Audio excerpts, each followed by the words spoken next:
It's the history of the Dream League Soccer. We all know this. The academy division, the amateur division, Gareth Bale.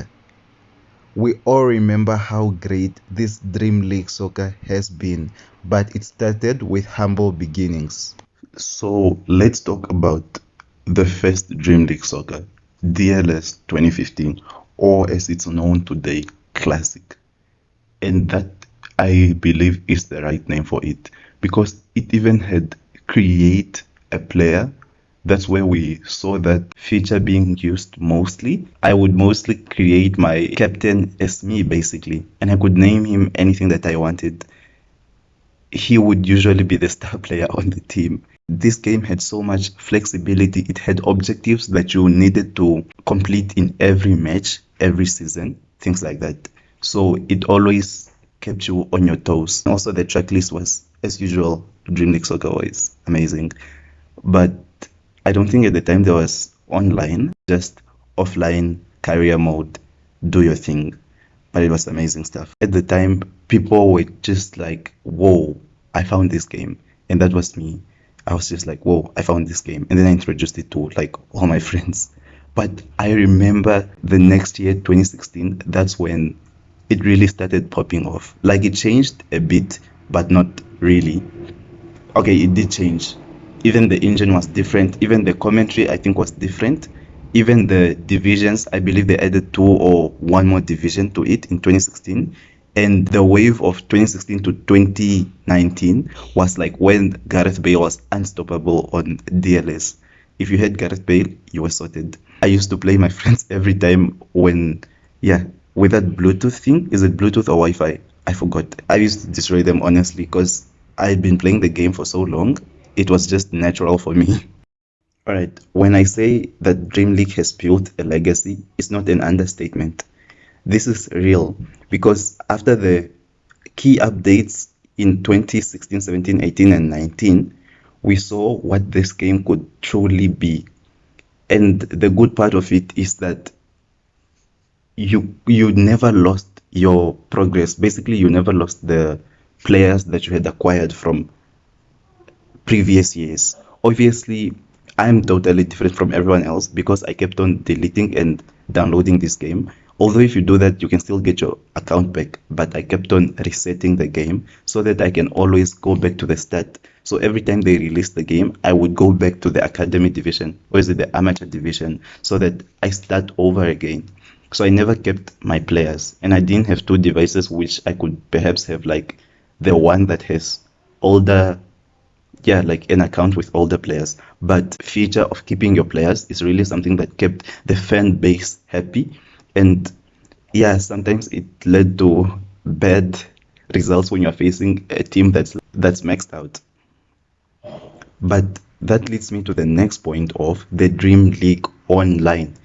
When Dream League Online was introduced, everything about Dream League Soccer changed. It was now a multiplayer game that you can play with anyone wherever they were.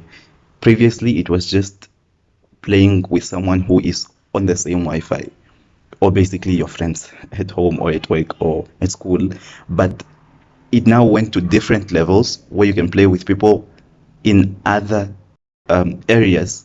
This led to creating actually a community of Dream League Soccer. And that's also what my channel is based on, creating a community of Dream League Soccer. And that's why we live stream every week on this channel with friendlies. We play friendlies every week. So join me on my live streams if you want to. And for you to be alerted of any live streams, click the subscribe button and also turn on the notification bell. Anyway, let's get back into the video. So Dream League has done so much to expand its universe, its influence. They partnered with Special Effects, I believe. That's the charity foundation basically for the disabled. Dream League also doesn't really do lots of advertisements like other mobile games. Have you seen those annoying mobile games come up every time? But one thing they've utilized, I don't know if it's ever since DLS 20 or DLS 19, they've been in the football stadiums. I know Arsenal, Man City. Okay, maybe those are just the matches that I usually watch, but I know that I see the Dream League Soccer advertisements in the Premier League every time, which is a great one because that is obviously the audience that they want to capture. But also, this is like one of the greatest marketing ploys of just pushing money into that. Um, and then over the years, we've seen this game's popularity skyrocket. And we all know with any popular game, spin-offs will come up. With any popular game, people try to create a fake game so that they can also get a piece of the cake, a piece of that money that's being made. So if you go online, you will see a lot of Dream League football, Dream Soccer League, Dream Team Soccer. Like there are so many games that just started naming the games around that concept of Dream League Soccer. And then again, with every popular game, there will be mods. And believe me, not the Dream League Soccer mods. I believe they are great. Sometimes you'll find the mods like proper mods. In addition to that, with the game becoming more popular, that means that there are more new players coming into the game. And ever since I think DLS 2017, what has been more popular is people looking for unlimited coins because they somehow lost their account, they lost their device, or they're just new on the game and they want to quickly get the coins so that they buy good players so that they also compete in the online games. Now, I have I have gotten unlimited coins before. I think it was DLS 17 or DLS 18, but after DLS 20, I just didn't even bother. And now you see that there are so many scams of unlimited coins where websites just want clicks and basically making money off your presence on their website. So I'd rather you just grind it out naturally or just use the system that's in the game to pay and get the game's currency. I think that's way better. So with the mobile games becoming mainstream, Dream League Soccer has capitalized so well on it because they have been in the mobile scene ever since 2014, 2015. Even with FTS 15, they did that. But they've been in this game for so long that when it actually got traction, when there was esport for mobile gaming, Dream League Soccer was already there. And it just basically reached more people.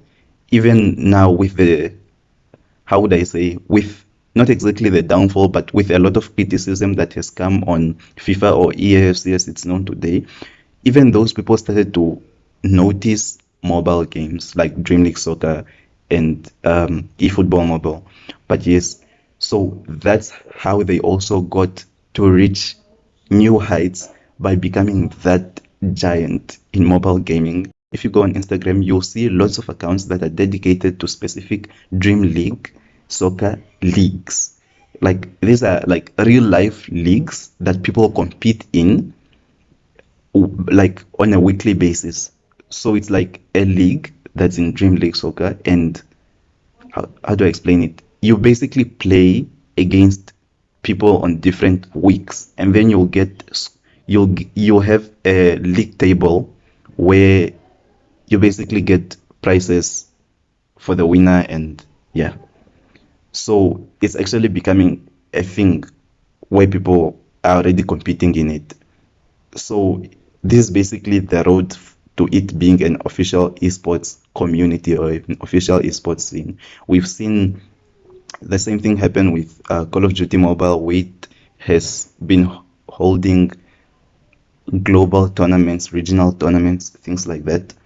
And I'm sure in the near future it's going to happen for Dream League Soccer. So finally, the impact that Dream League Soccer has had on today's culture. If we look at it, Dream League Soccer honestly has made the childhood of most Gen Zs, or what do you call them? Is it Y Gens? I'm so not sure. But you'll see a lot of people being like, oh, this was definitely my childhood. And if you make a meme around it, everyone would instantly relate. I even saw someone who held the Guinness World Record for the longest time on the game, which is absolutely crazy, by the way. Shout out to, I forgot the name already. How did I forget? But yeah, and then through this, through Dream League Soccer, there's really a sense of community around it. A lot of content creators are coming up for Dream League Soccer. Honestly, guys, I've only been watching No Life Jeff for like the longest, and it seemed for a lot for a moment it seemed like he was the only one there.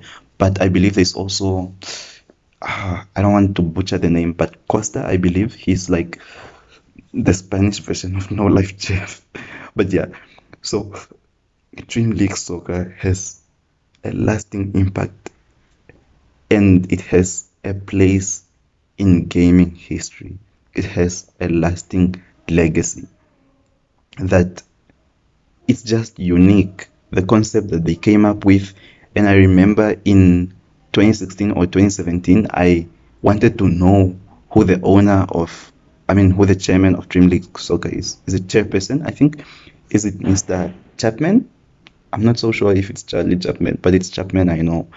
Because I was just amused by whoever made that idea a reality.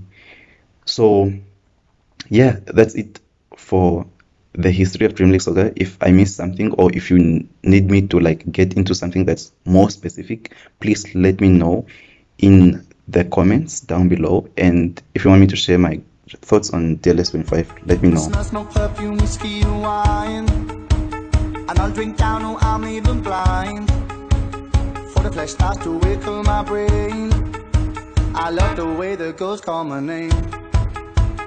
Hear the bricks screech, you we pull up to, and that little barn is filled with a few. My hangers pulled right straight through the crowd. Ha ha, well that's all you know.